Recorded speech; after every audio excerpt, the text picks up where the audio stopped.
Uma peregrinação nos coloca em contato com a natureza exuberante de Deus, onde muitas vezes, assim como também em nossas vidas, ora a gente está no alto da montanha, ora nós também estamos atravessando os vales e também encontramos os bloqueios, as pinguelas, as pontes, o trajeto incerto. Assim é a nossa vida, assim nos mostrou também São João Batista, qual deve ser a nossa passagem por este mundo. Seguir o caminho que ele apresenta e preparar o caminho do Senhor.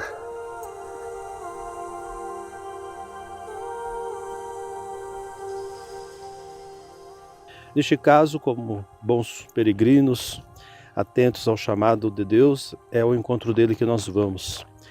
E à medida que nós avançamos, ele vai nos capacitando para irmos um pouco mais, mais além. Assim também, olhando para a realidade da igrejinha, que a princípio era uma capela, depois tornou-se uma igreja de alvenaria, depois ela deu espaço para uma igreja maior, hoje sendo o nosso santuário. Este santuário construído por muitas mãos, pela fé solidificada de tantas pessoas, mostra que nós também, além de construirmos as igrejas físicas, os templos materiais, precisamos construir catedrais interiores.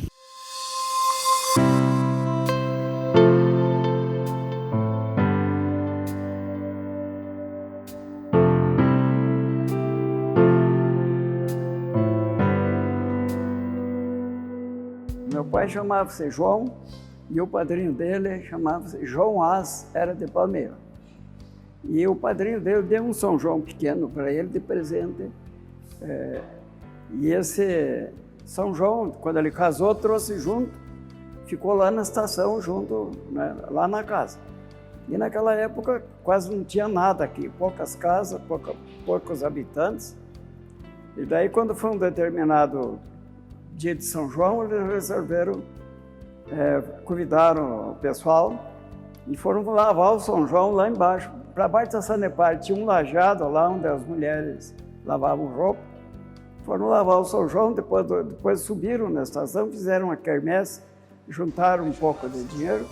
Desde criança eu escutava meus pais e meus avós falando, né, como que tinha surgido a primeira capela, que minha avó e Dona Maria, que era esposa do seu Hernani, e Dona Maria era irmã do seu Moisés Lupion, que era dono da fábrica. E elas se mobilizaram junto à comunidade, que era pequena, e fazendo quermesses e juntando, né, doações para construir a primeira capela de madeira. E daí a minha bisavó doou esse terreno aqui para que eles construíssem uma capela. E foi a primeira igrejinha, que é essa que eu tenho na fotografia aqui, que meu pai construiu, custou 2.000 e poucos, eu não sei que dinheiro que era naquela época. Em 1929 ela ficou pronta, e daí no mês de junho, na festa de São João, foi a inauguração, né? Aí teve presentes diversas autoridades, inclusive o bispo de Jacarezinho. Aqui está o padre, que provavelmente seja o padre de Jaguaraíba. Aqui a minha bisavó, a Romana Duarte Camargo, aqui o tio Emiliano, aqui o doutor Santos, que era o médico lá da fábrica do papel. Esse aqui é meu pai. E a minha mãe está aqui. E o resto do pessoal aqui que morava no Burrinho, por aí, pode ver um pessoal simples, né, que estava aqui. O pessoal, os habitantes aqui do povoado, que naquela época era um povoado, né? Então daí foi feita aquela igrejinha, depois, com o tempo, né, ela foi se deteriorando, ficando velha. Daí a dona Rosa Possato demoliu aquela e construiu essa igreja que está aqui hoje. Com a construção da igrejinha, né, a evolução urbana de Arapoti foi acontecendo. E nessa evolução urbana se fez necessário buscar recursos para fazer uma nova igrejinha para Arapoti. E minha avó, Rosa Possato, casada com Luiz Possato, juntamente com Dona Maria Inês, eles tinham uma fazenda, a Fazenda Pagiaro, resolveram fazer uma campanha para a construção da igrejinha. E também fizeram novas coletas, novas festinhas e quermesses para juntar o material para fazer esta que é a igreja hoje. E pelo que meu pai contava, quem construiu foi um pedreiro e carpinteiro italiano. E assim, os vitrais, cada família deu um vitral porque eram muito caros, e esses vitrais, pelo que eu sei, eles foram importados. Cada família, como está registrado embaixo dos vitrais, fez a doação de um deles, né? Esse maravilhoso altar da nossa igrejinha, ele veio do Rio Grande do Sul. Foi uma compra feita por Luiz Possato, tem os registros atrás. Nós não sabemos se foi ele ou a doação da comunidade, mas de qualquer forma é um dos altares mais lindos da nossa região. Depois, meu avô Mário doou a imagem de São Judas Tadeu, que inclusive é a que existe hoje aqui.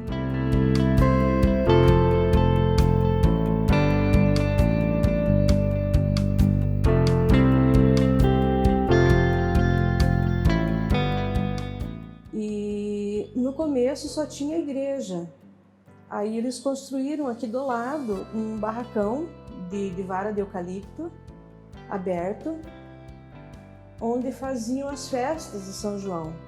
Tinha uma semana de festa, toda noite tinha bingo, tinha bailinho, o pessoal tocava gaita aqui mesmo e era muito gostoso.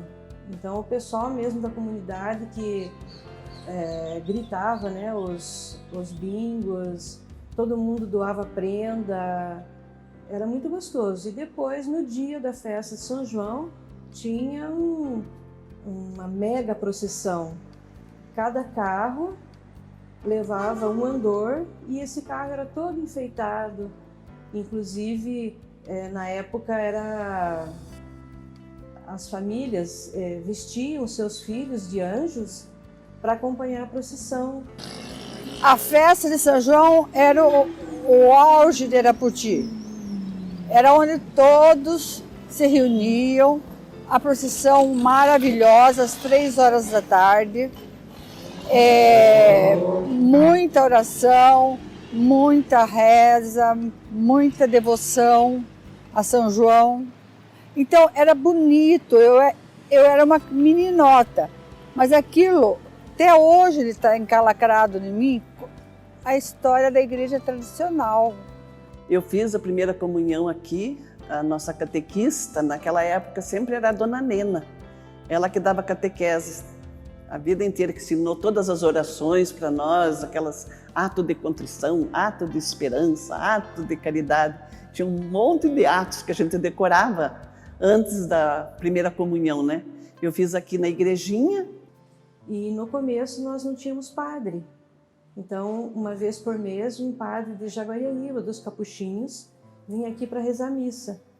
E fora isso, a Dona Mariquinha, que morava aqui perto da oficina do Seu Nicolau, ela que era o nosso padre. Ela vinha sempre rezar o terço, até a gente achava aquilo muito bonito, porque ela sabia decor todos os mistérios.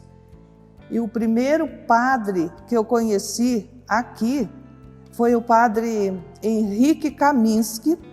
Ele veio da cidade de Jaguariaíva, ele trabalhava lá com os padres marianos, ele era um deles. E ele veio para cá, ficou aqui em Arapoti para preparar aqui a comunidade para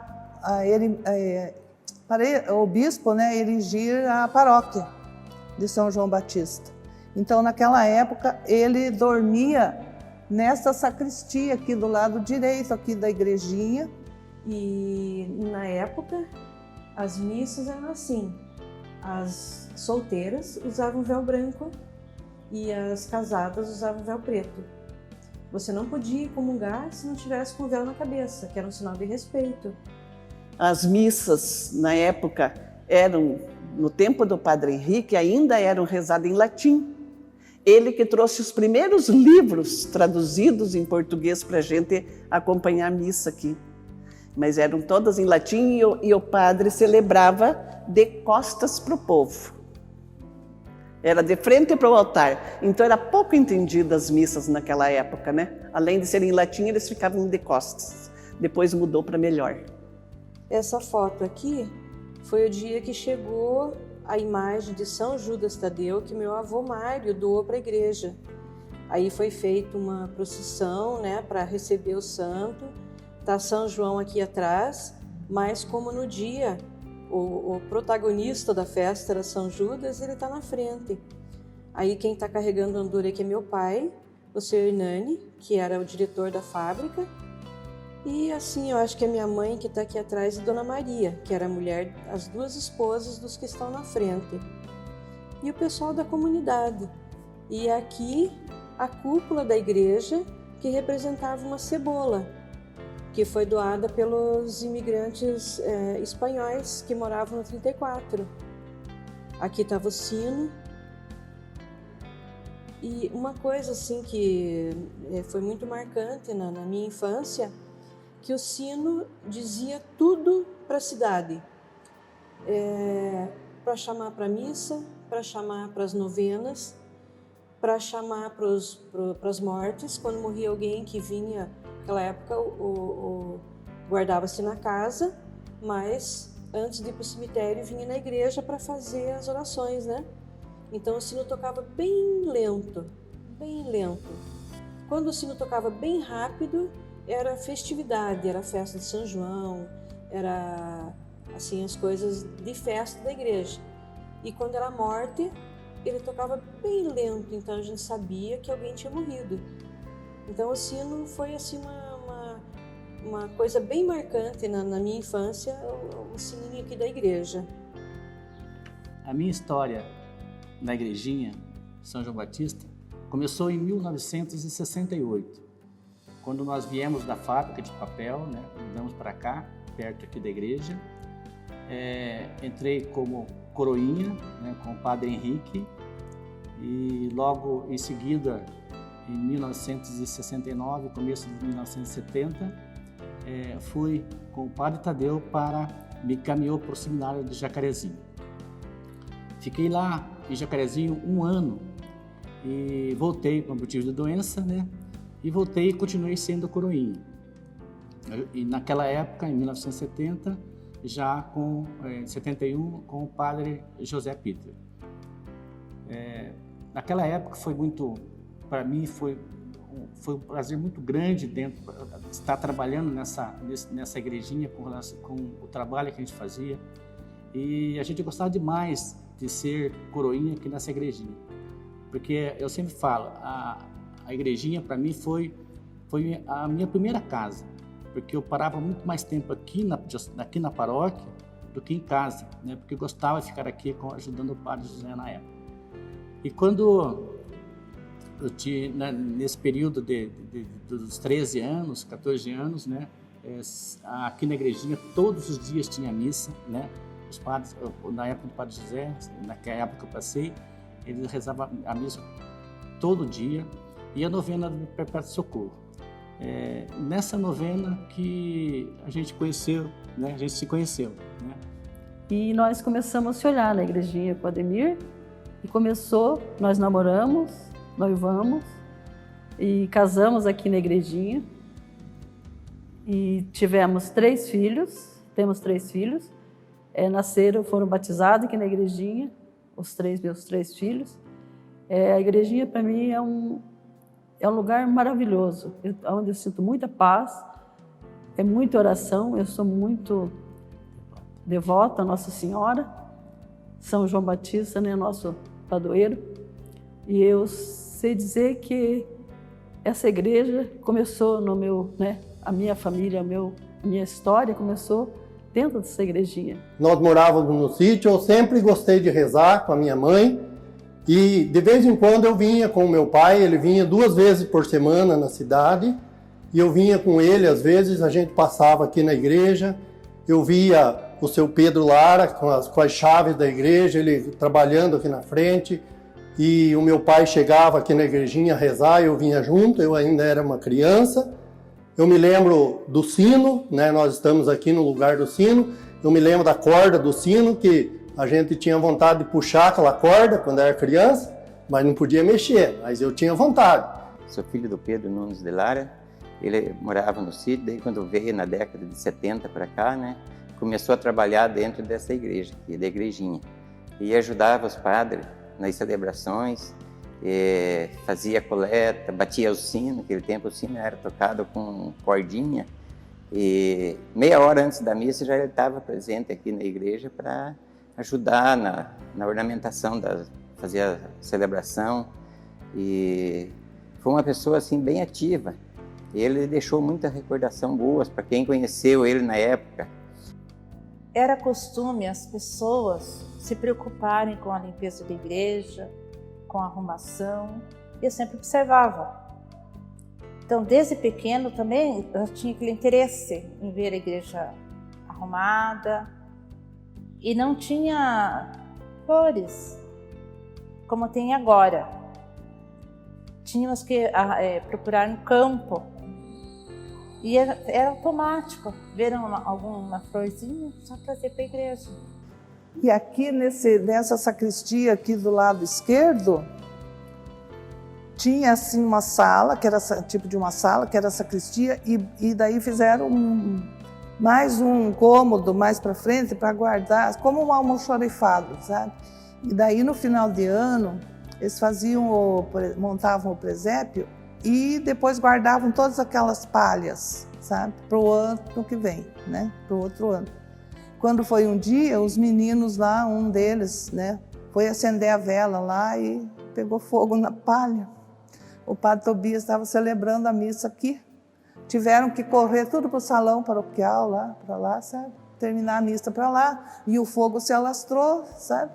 Interessante. Se alastrou naquele lugar ali. E quem conseguiu apagar mesmo foi o Luiz Mário Possato. Ele enfrentou o fogo, entrou lá. Os outros estavam com medo de entrar, ele entrou. Tá?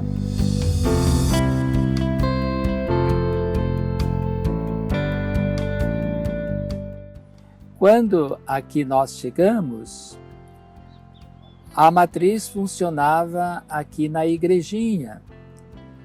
E a comunidade, aos poucos, ela estava bastante dispersa, mas aos poucos o povo foi aumentando, a frequência foi melhorando e a gente viu que os fiéis não cabiam mais na igrejinha, né?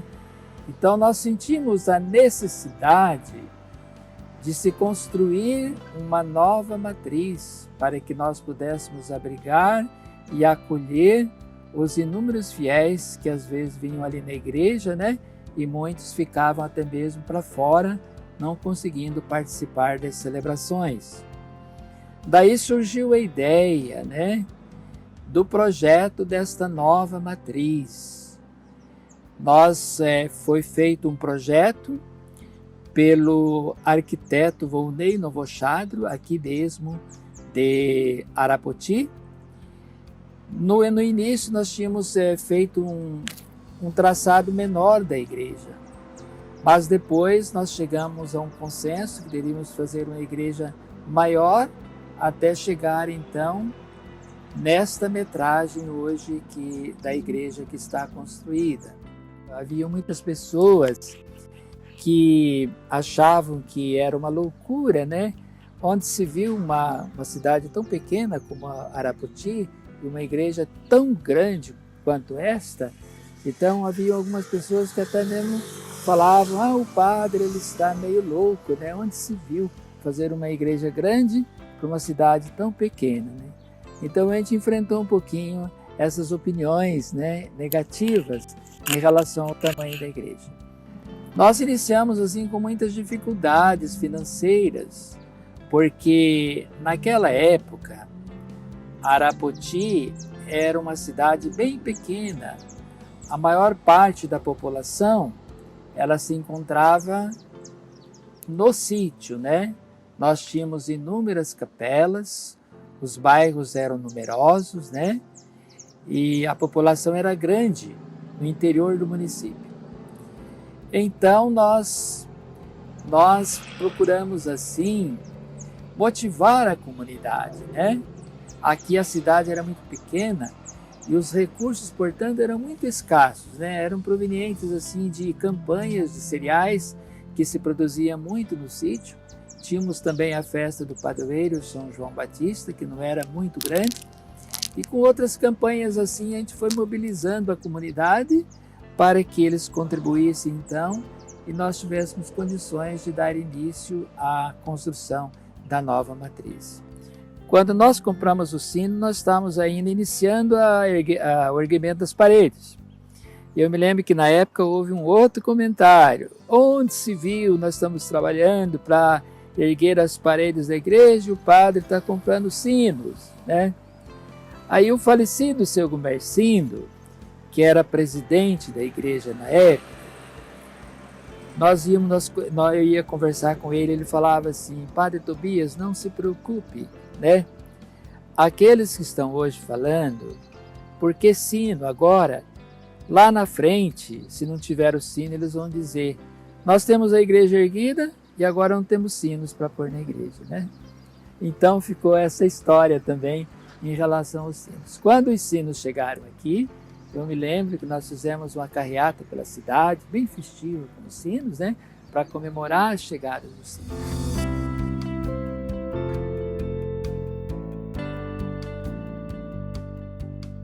Com a construção da nossa igreja matriz, a igrejinha foi desativada. O mobiliário dela foi distribuído nas capelas rurais. Aí, com o tempo, houve a necessidade de que alguém tomasse uma atitude para salvar a nossa igrejinha. E isso partiu do tombamento dela, para que nós pudéssemos ter acesso, mexer, trabalhar. Em 1990, surgiu um boato de que a igrejinha seria demolida. Então, assim, houve uma mobilização muito grande da comunidade para que isso não acontecesse. Até porque pelo carinho, pela identidade que essa obra tem com a população de Arapoti. Aí, na época, o vereador Claudir Dias Novochado apresentou uma proposição pedindo que fosse tombado esse prédio. E aí nós fomos até Jacarezinho, conversamos com o bispo, na época o Dom Conrado, e chegamos então chegamos à conclusão de que isso seria feito e a prefeitura arcaria com todos os custos para a restauração do prédio. E isso foi feita a restauração dos vitrais, do forro, da escada que dá acesso ao mezanino, ao campanário, pintura, enfim. Nós restabelecemos e conservamos a arquitetura original da igrejinha. E foi feito, depois do tombamento, um pequeno reparo nela. Mas não foi o suficiente para que ela fosse aberta à comunidade. Só foi um compromisso que nós assumimos, enquanto secretária de Cultura e Prefeitura, de tombarmos e mantermos ela.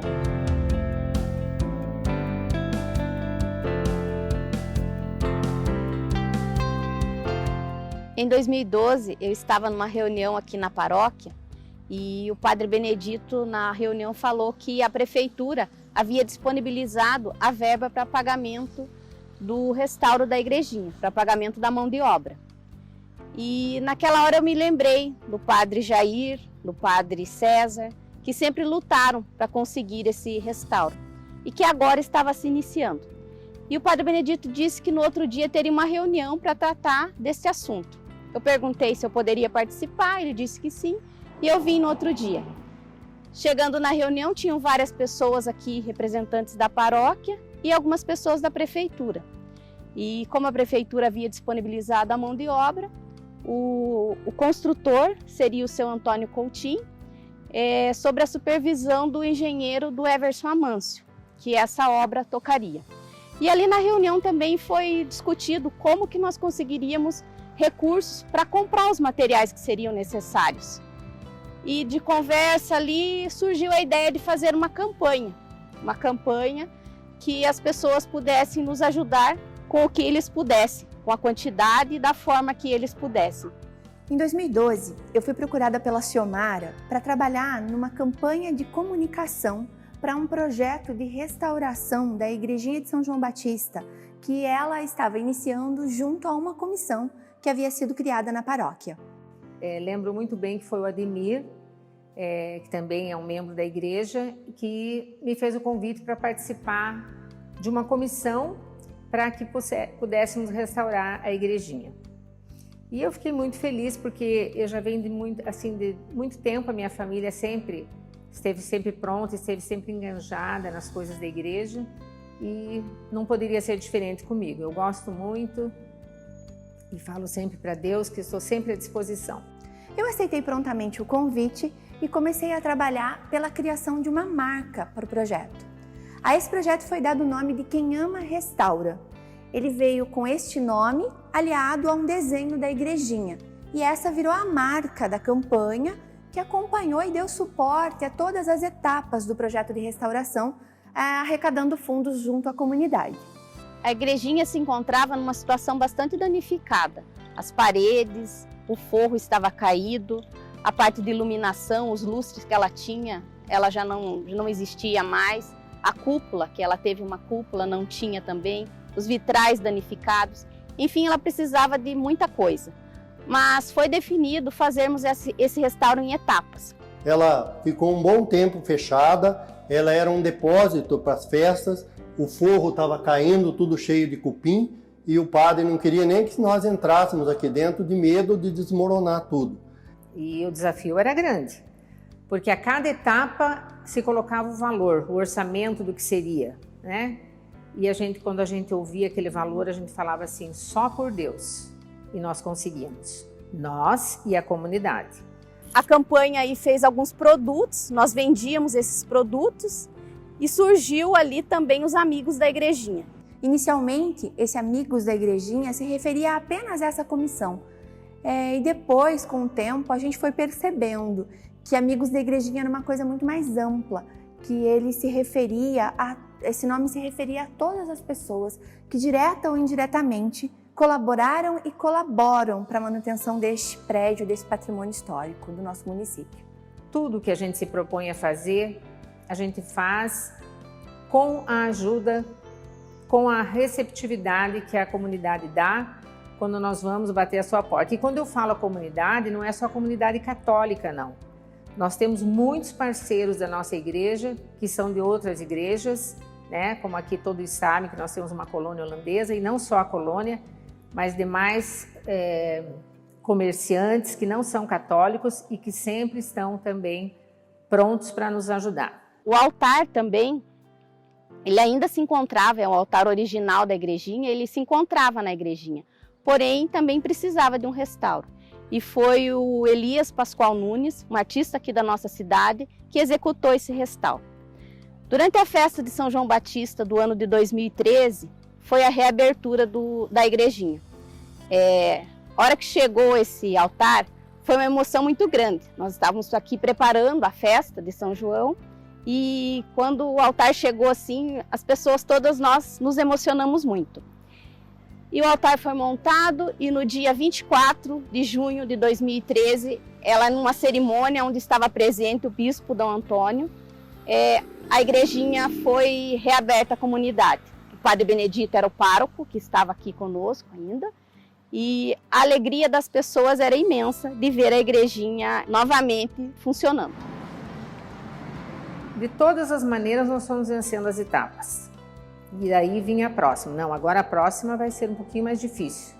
Com a igrejinha já funcionando, o padre Celso chega em 2013 e dar continuidade ao trabalho de restauro. Os amigos da igrejinha se unem novamente e iniciam uma nova etapa, agora para a colocação da cúpula, a qual foi concluída no ano de 2015, numa cerimônia onde a cúpula foi reinstalada.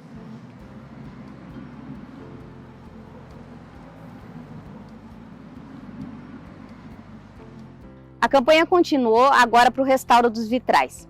Foram muitos bingos, muita batata frita e a comunidade, como sempre, participativa.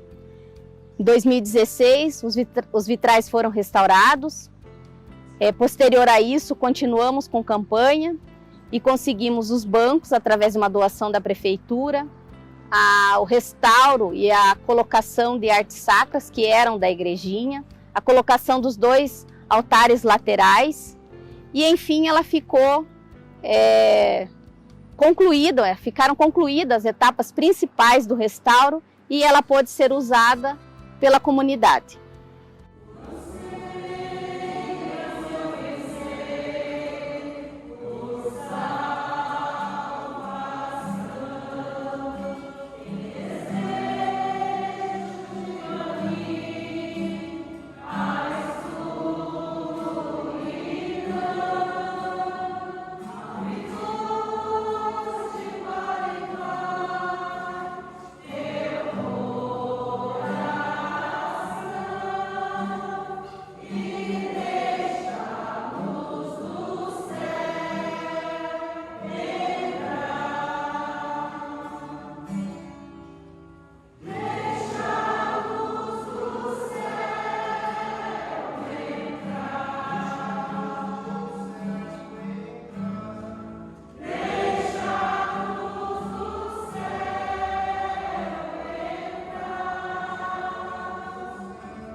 Ave Maria, cheia de graça, o Senhor é convosco. Bendita sois vós entre as mulheres, e bendito é o fruto do vosso ventre, Jesus. Santa Maria, Mãe de Deus, rogai por nós, pecadores, agora e na hora de nossa morte. Amém. Ave Maria, cheia de graça, o Senhor é convosco. Bendita sois vós entre as mulheres, e bendito é o fruto do vosso ventre, Jesus. Santa Maria, Mãe de Deus, rogai por nós, pecadores, agora e na hora de nossa morte. Amém. Ave Maria, cheia de graça, o Senhor é convosco. Bendita sois vós entre as mulheres, e bendito é o fruto do vosso ventre, Jesus. Santa Maria, Mãe de Deus, rogai por nós, pecadores, agora e na hora de nossa morte. Esse lugar é um refúgio para mim. É aqui que eu venho sempre, na alegria ou na tristeza. Em 2017 foi um ano muito difícil para mim. Eu tive 3 acontecimentos assim muito difíceis. O primeiro deles foi uma tentativa de assalto à mão armada, onde eu fiquei na mira de um ladrão, e aquilo foi muito traumatizante. Eu saí ilesa da situação e foi aqui que eu vim para agradecer. Apenas 14 dias depois desse evento, o meu irmão sofreu um acidente de trabalho e, infelizmente, nós o perdemos. Foi aqui também que eu vim no dia seguinte, totalmente sem forças, pedir a Deus um motivo para continuar. Eu não saí daqui com a graça de ter meu irmão de volta, mas saí daqui com a graça de ter luz no meu caminho e de ter força para levantar e seguir.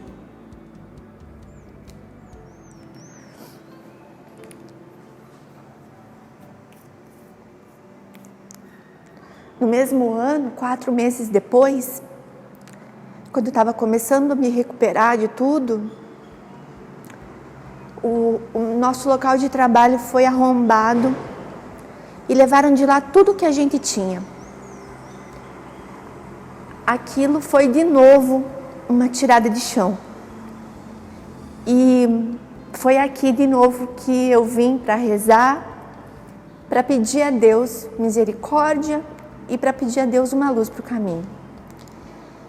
E milagrosamente, aqueles objetos de trabalho que eram tão importantes para nós foram recuperados ilesos. 10 dias depois de desaparecidos, tudo que a gente precisava para continuar o nosso trabalho, que é tão importante para a nossa vida, foi recuperado sem danos. A gente considera isso uma grande graça que foi alcançada rezando aqui. Eu participo do grupo de jovens Manancial há 4 anos e também há 4 anos eu vivi essa experiência de amor por Cristo Eucarístico. Eu estudava, trabalhava e teve um dia na hora do almoço que eu vim até aqui na igrejinha e eu me ajoelhei para fazer a adoração e foi quando o meu coração ele foi tomado por uma graça tão grande que eu era incapaz de compreender o que eu estava vivendo naquele momento.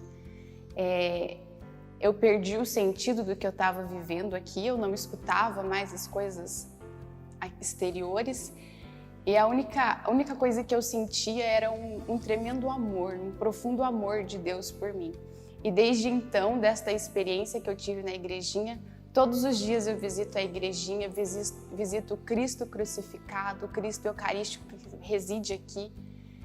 E há 4 anos eu venho aqui todos os dias e eu tenho a plena certeza que é pela adoração que eu faço neste lugar que muitas graças eu alcanço e também eu já alcancei. O emprego que hoje eu trabalho foi por graça da adoração na igrejinha. As cirurgias que minha mãe fez, o bom êxito delas, eu também sei que foi pela adoração aqui na igrejinha. E com certeza a igrejinha é um lugar especial, ela é diferente. Estar aqui hoje como um santuário é uma graça tremenda que nós não podemos mensurar. Quando eu entro neste lugar, é como se algo diferente acontecesse, algo diferente inundasse o meu ser. E principalmente agora que é um santuário, né? Nós podemos sentir, toda vez que nós entramos aqui, a graça de Deus invadindo os nossos corações.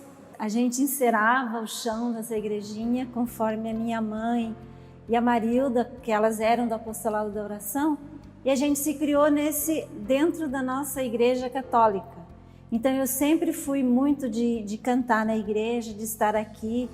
E a minha maior infelicidade sempre foi que o meu pai, ele não colocava os pés na igreja. Porque, assim, alguns anos atrás, houve um desentendimento entre ele e um padre nosso que vivia aqui na igreja nossa, que foi segundo padre nosso que esteve aqui. Eles se desentenderam. Por esse motivo, o meu pai deixou de vir à igreja. Nunca mais ele vinha. E eu sempre me sentia assim, muito infeliz com aquilo. A gente tinha a religião sempre ativa aqui na igreja, né? E depois de tantas batizadas que eu realizei aqui, né? Daí que a gente teve a desavença com esse padre José, né? Ele já faz uns 35 a 40 anos atrás, né? Foi então que a gente começou a rezar, a pedir. No ano da misericórdia, eu participei todos os dias 24 aqui na igrejinha e eu sempre colocava o nome do meu pai nos pés de São João Batista. Eu sempre chegava aqui e falava, São João Batista, eu espero isso do Senhor. Sempre eu no meu coração eu falava isso. E então meu pai foi convidado para vir para o terço dos homens.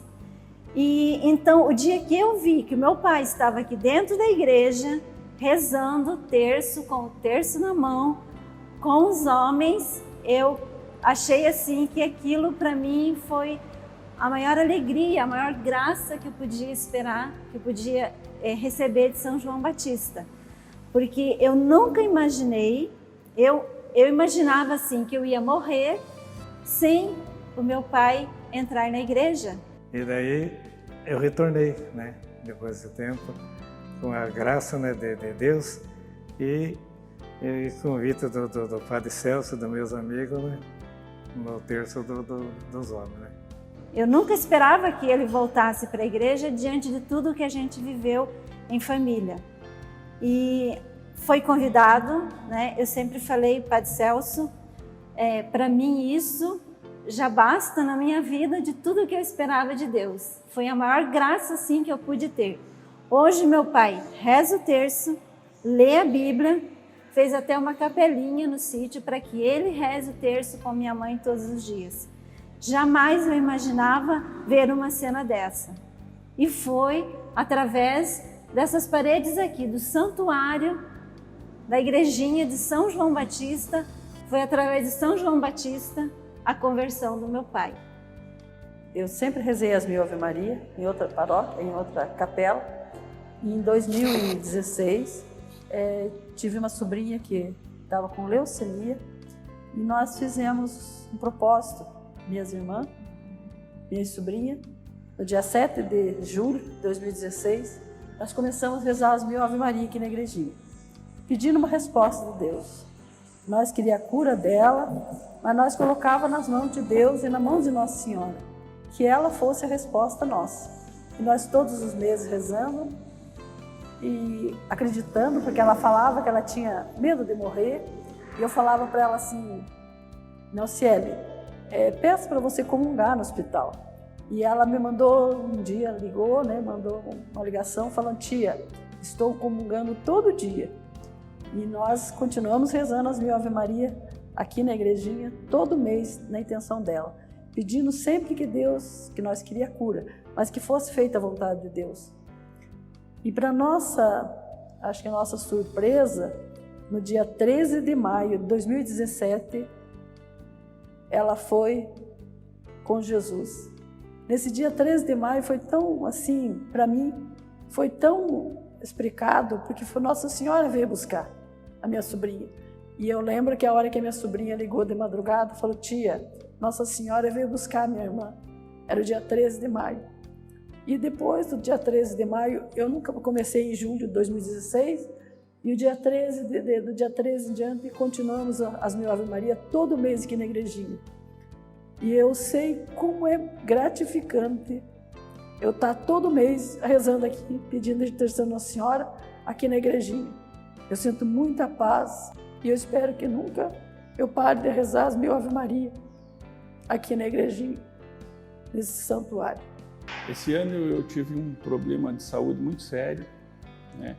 Onde eu fiquei bastante para baixo, depressivo, e saí do meu emprego, um emprego de 33 anos, onde eu conquistei tudo o que eu tenho através desse emprego, e com esse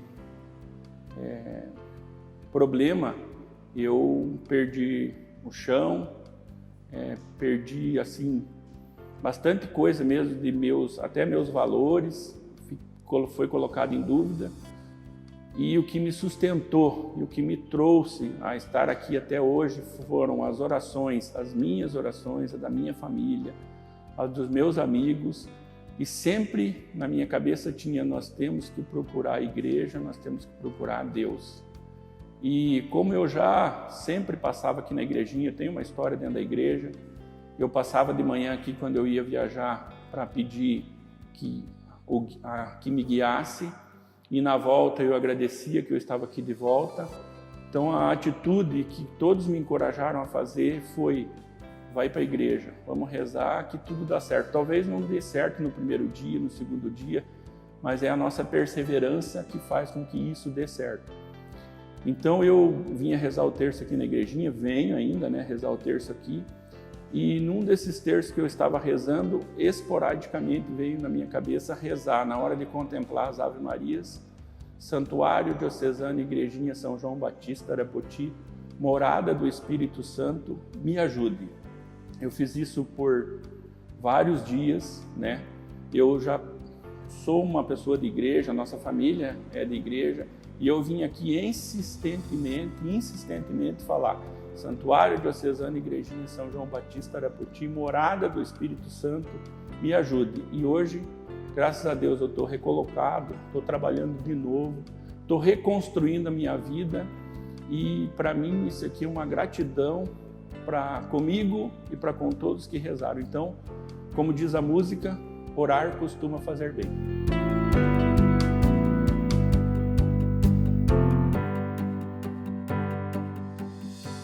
As flores, quando entram na igreja, ela parece que se transformam. E as pessoas que olham, quando Jesus está envolto nas flores, elas sentem que ali tem alguém muito importante. Na época, não posso lembrar do qual padre, mas eu fazia todo o trabalho de casa, cuidava de tudo que podia, deixava tudo certinho em casa e saía procurando flores. Até a Rosa entrar na história e como ela tinha já o carrinho dela, a gente podia fazer esse trabalho com mais facilidade. Faz 30 anos que eu faço esse serviço voluntário na igreja, de arrumação dos altares, de arrumação de todas as cerimônias que tem, né, que sempre chamam a gente para arrumar, a gente vem. E todo final de semana a gente troca as flores. Nunca pusemos flores artificiais na igreja. Essa parte é uma doação, é a nossa oferta para a igreja.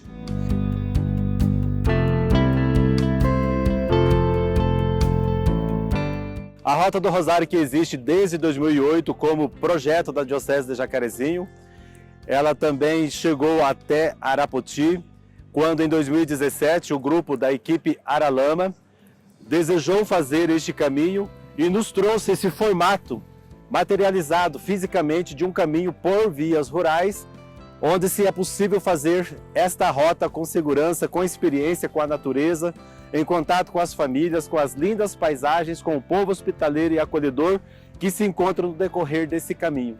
Sou um dos integrantes da equipe Aralama, de Arapoti, fazemos parte de uma equipe de trilheiros. Uma certa vez, como diz, né, a gente estava procurando em fazer o caminho da fé e acabou não dando certo, e por um acaso achamos a Rota do Rosário, que ficava em nossa cidade mesmo, Arapoti. Foi quando procuramos o Padre Celso, né, para saber como é que nós fazia a Rota do Rosário.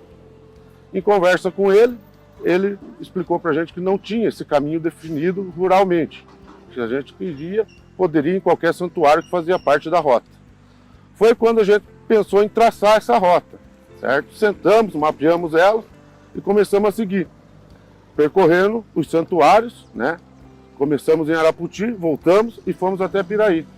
Foi quando a gente mapeou que a gente viu que ela tinha dado, no desenho final, ficou igual um rosário mesmo, né? Foi quando o padre viu e começou a explorar esse desenho. E hoje a Rota do Rosário, fisicamente, vamos falar assim, ela vem crescendo através desse mapa, que todo mundo olha e quer fazer essa rota. Como diz, a gente criou uma direção para quem quiser se aventurar, peregrinar, né, e tudo mais. A Rota do Rosário é um caminho de fé a ser percorrido, encontra-se no Norte Pioneiro, Diocese de Jacarezinho, e também em Campos Gerais, Diocese de Ponta Grossa.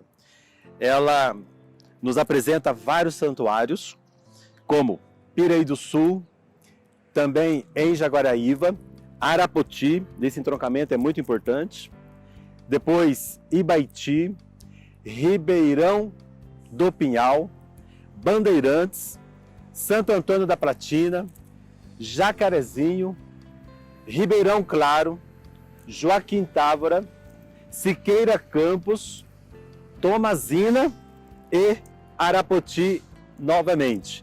A Rota do Rosário sendo um caminho que nos promove uma experiência, então nós também podemos olhar para São João.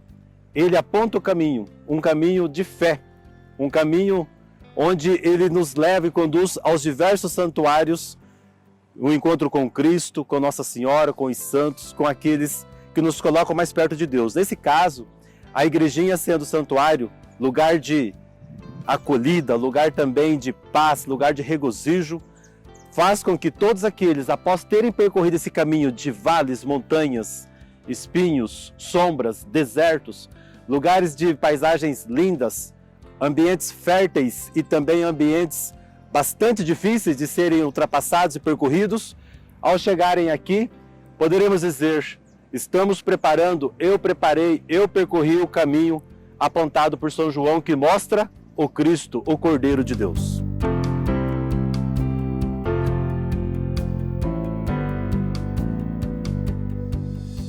Final do ano de 2015, o Papa concede o ano extraordinário da misericórdia. E com isso ele concede que os bispos, a nível mundial, nomeiem as portas santas, de modo especial os santuários. A nossa igrejinha São João Batista ainda não era um santuário, mas por ser um local de muita visitação, um local extremo de oração e estar inserida na Rota do Rosário, Dom Antônio nos concede, então, em 2015, a graça de termos a Porta Santa da Misericórdia aqui em Arapoti, na nossa igrejinha São João Batista. Junto a isso, a gente começou a pensar e a desejar que São João Batista fosse mais conhecido, né, pela comunidade. Nós somos a única paróquia da Diocese de Jacarezinho que é dedicada a São João Batista. E diante disso, a gente começa a trabalhar no devocional de São João. E começamos a também trabalhar os elementos, né, que lembravam João Batista. Arapoti é uma terra produtora de mel, então, e São João Batista se alimentava de leite e mel.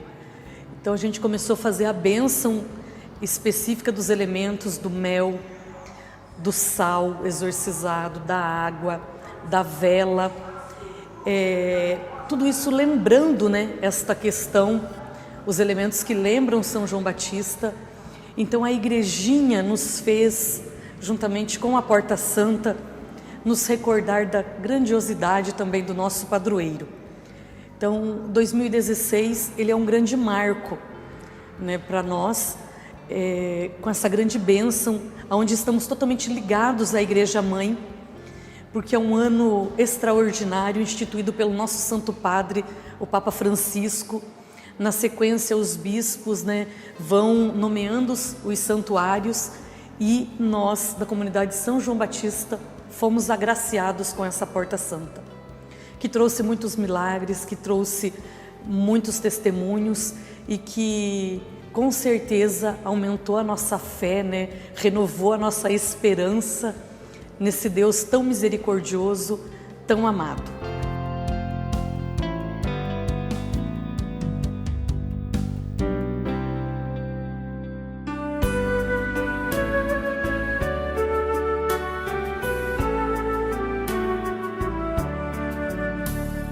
Um dia lá na Judeia, um homem chamado João clamava. Por este instrumento fica elevada à dignidade de santuário a antiga matriz de São João Batista em Arapoti, Paraná. Viva João Batista, viva o precursor, porque João Batista anunciou o Salvador, porque João Batista anunciou o Salvador. João Batista, o maior profeta nascido de mulher, colocado na boca do Senhor,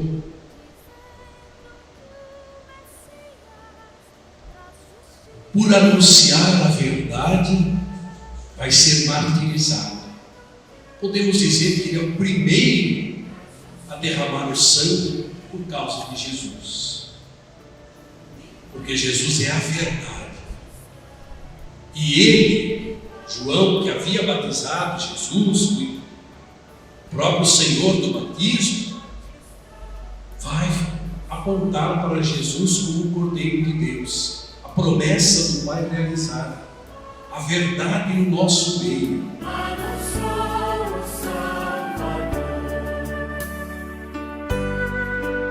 Esta igrejinha ficou por um tempo descuidada, porque foi construída uma nova igreja. Depois Padre Benedito,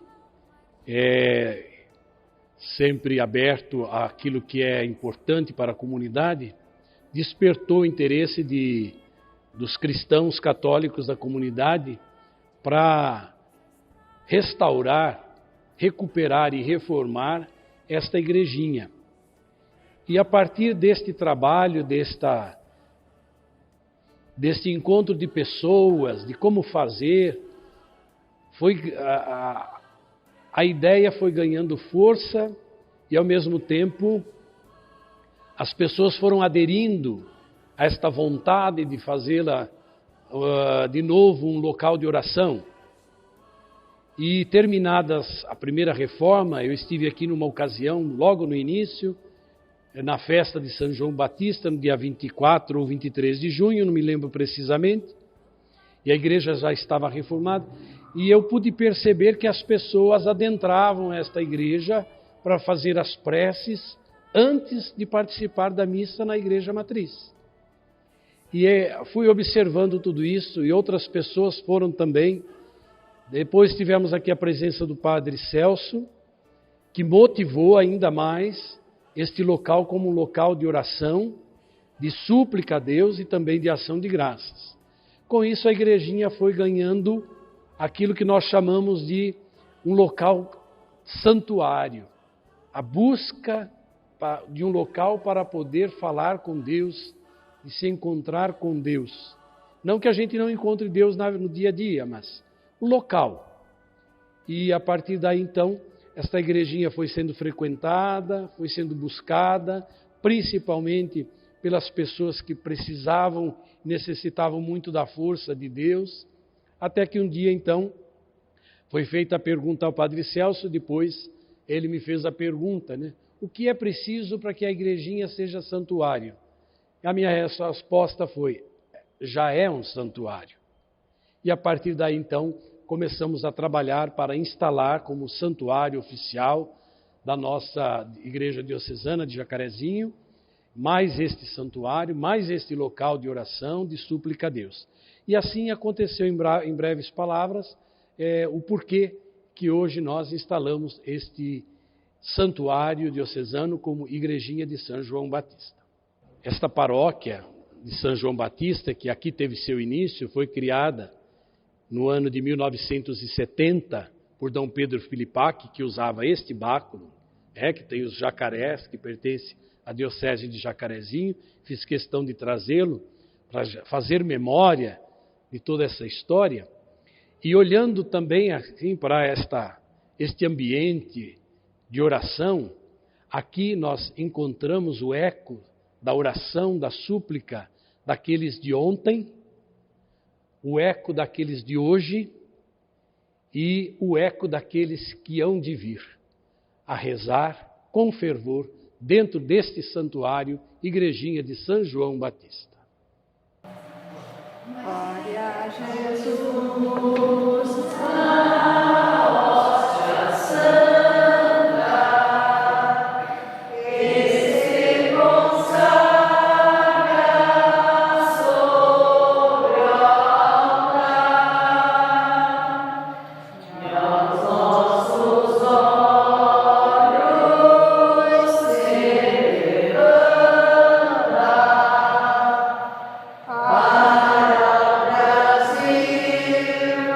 Amém.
Que Deus abençoe a igreja, a família e o mundo inteiro. Amém.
A nossa fé se fortalece e a nossa esperança se renova quando nos lembramos de São João Paulo. A igreja será jovem quando o jovem for igreja.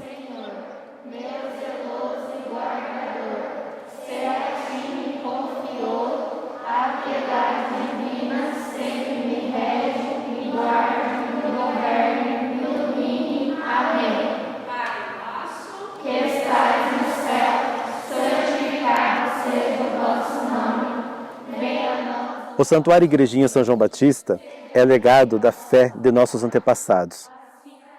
Santuário este que deve ser o refúgio seguro, o lugar do encontro, também o lugar de chegada e partida, conservando Jesus vivo no coração, fazendo o caminho indicado por São João Batista e juntos transformando o mundo.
Nós estamos aqui gravando um documentário da igrejinha. Esse documentário vai retratar toda a história dela, desde a primeira igrejinha que foi construída até agora a nossa igrejinha que virou um santuário.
Gostaria de saber o que é o Santuário Igrejinha para você.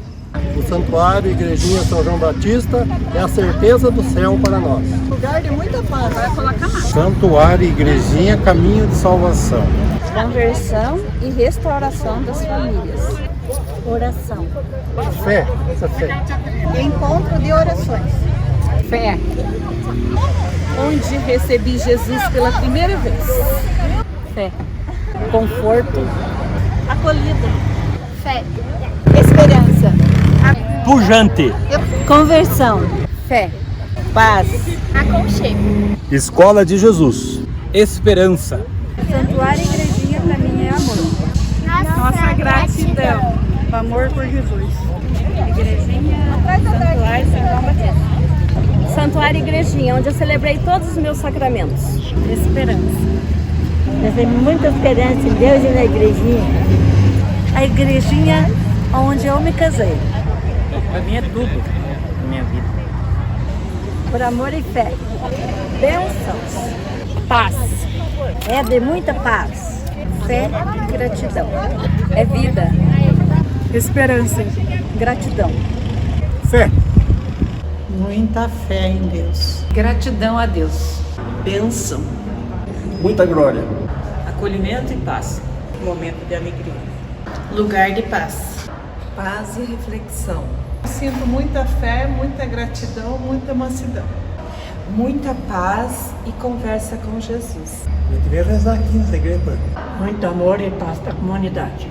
Onde eu venho fazer minhas orações. Lugar de refúgio, muita paz. Amor a Deus e muita fé. Paz e gratidão. Muita fé e esperança. Alegria nos corações. Lugar sagrado. Cantinho do céu. Um lugar de muita paz e fortalecimento espiritual. Aqui a gente encontra o amor de Jesus. Muita confiança e muita fé em Deus. Lugar de oração. Se você quer sentir a emoção de encontrar com Jesus, esteja sempre nesse templo. Deus acima de tudo. Lugar de adoração, conversa com Deus e conversão. Graças. Fé. Oração. Fé. Ajudamos aos outros. Padre. Missão. Oração. Amar ao próximo. Paz. Amor. Missas. Fé. Comunhão.